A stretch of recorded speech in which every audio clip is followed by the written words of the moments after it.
നിശചരണതു മറയെ പടനില മതിലവരെന്നതു തിരയെ ഒളിച്ചവൻ ചില പരുക്കുമായി ഇനി തിരിച്ചിറങ്ങും കുരുക്കുമായി വിതുമ്പിയതിലൊരു ഹോമം ചെയ്യും നേരമായി അത് മുടക്കണം അതിനെല്ലാവരും ഇനി ഇറങ്ങണം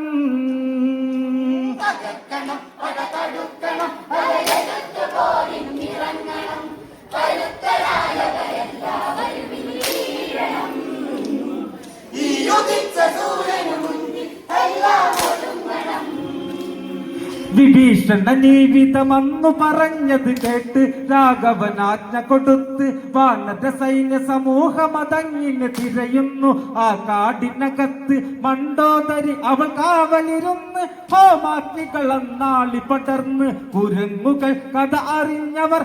പതുങ്ങി തലകൾ ചൊറിഞ്ഞവർ തുണക്കി നിൽക്കും മണ്ടോദരി